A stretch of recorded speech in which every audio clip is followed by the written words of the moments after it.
유럽 대륙 전역에서요, 100만 명이 넘는 시민들이 정말 하나의 목소리를 냈습니다. 역사상 가장 빠르게 성장한 시민운동 중 하나가 지금 유럽연합의 외교 정책 자체를 흔들고 있는데요.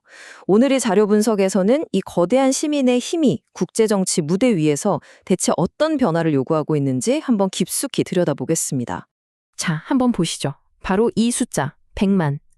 이게 바로 유럽연합이 이스라엘에 대한 정책을 완전히 바꿔야 한다고 요구하며 모인 유럽 시민들의 숫자입니다. 이건 그냥 숫자가 아니에요. 유럽 전역에 걸쳐서 거대한 정치적 압박이 시작됐다는 걸 알리는 일종의 신호탄인 셈이죠. 이 엄청난 서명 운동은요, 유럽 시민 발의라고 하는 공식적인 제도입니다. 핵심 요구 사항은 아주 간단하고 또 명확합니다. 유럽연합이 이스라엘과의 관계에서 정말 중대한 조치를 취하라는 것. 그게 뭐냐면 양쪽 관계의 거의 모든 것의 기초가 되는 협력, 협정을 아예 중단하라는 겁니다. 아니, 그런데 대체 어떻게 이 운동이 이렇게나 짧은 기간 안에 이 정도의 추진력을 얻을 수 있었을까요? 그 과정을 시간 순서대로 한번 쭉 따라가 보겠습니다. 정말 놀랍죠? 딱 3개월 만에 이 발의안이 유럽 대륙 전체로 말 그대로 폭발적으로 퍼져나갔습니다.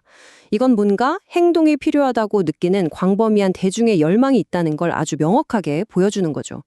주최 측은 여기서 멈추지 않고 목표를 150만 명으로 잡고 계속 나아가고 있습니다. 자, 이 슬라이드에서 정말 흥미로운 점은요, 주요 회원국들이 얼마나 압도적으로 지지하고 있냐는 겁니다. 특히 프랑스랑 이탈리아 숫자 좀 보세요. 각 나라별로 필요한 최소 서명 인원이 있는데 그걸 뭐 그냥 훌쩍 뛰어넘는 수치입니다. 그러니까 이게 그냥 상징적인 보여주기가 아니라는 겁니다. 이 공식적인 기준점을 넘었기 때문에 이 청원은 이제 유럽연합의 공식적인 안건이 된 거예요. 브뤼셀에 있는 정책 결정자들이 더 이상 외면할 수 없는 그런 상황이 된 거죠. 그렇다면 100만 명이 넘는 이 시민들은 구체적으로 어떤 근거를 가지고 이런 강력한 행동을 요구하는 걸까요? 그들의 핵심 주장이 뭔지 한번 살펴보겠습니다. 이 운동을 주도하는 측의 목소리는 굉장히 단호합니다. 보시는 것처럼요, 이 문제를 그냥 단순한 외교적인 의견 차이로 보는 게 아니에요. 유럽연합이 사실상 공범이나 다름없다, 이런 구도로 보고 있는 겁니다. 청원의 핵심적인 근거는 바로 이런 심각한 인권 문제, 그리고 국제법 위반 혐의에 두고 있습니다. 이런 일들이 계속 벌어지고 있는데도 EU와 이스라엘의 끈끈한 협력 관계가 그대로 유지되는 건 부당하다. 이게 이들의 주장인 거죠. 이 청원의 요구를 제대로 이해하려면 이들이 목표로 삼고 있는 바로 그 협정이 뭔지 살펴봐야 합니다. 이게 바로 EU와 이스라엘 관계의 거의 모든 것이라고 할 수 있는 초석이 되는 협정이거든요.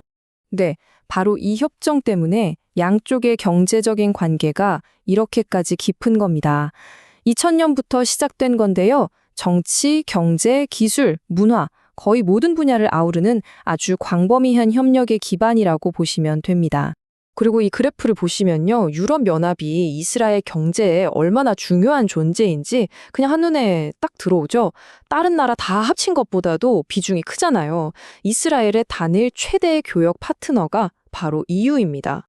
이게 바로 EU하고 이스라엘 사이에 한 해 동안 오고 가는 총 교역 규모입니다. 426억 유로.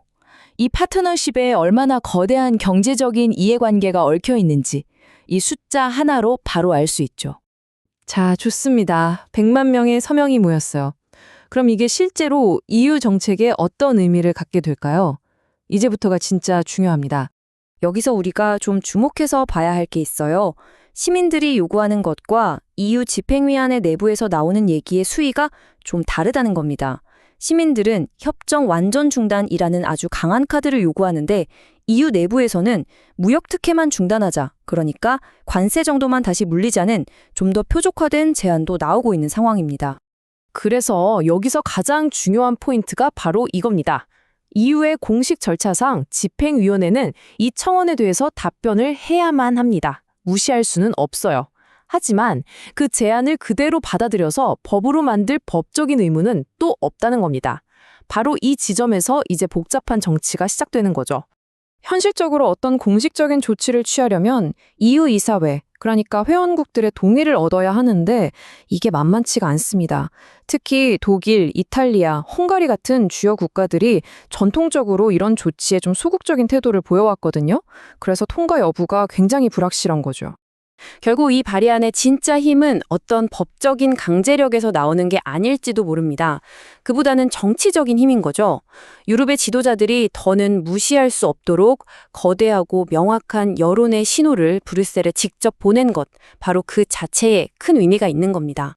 이 모든 상황은 결국 우리에게 아주 근본적인 질문 하나를 던집니다. 과연 시민의 목소리가 한 나라 혹은 거대한 연합의 외교 정책을 바꿀 수 있을까? 100만 명이 넘는 목소리가 하나로 모였을 때 과연 어떤 일이 일어나게 될지 우리는 이제 그 결과를 지켜봐야 할 것입니다.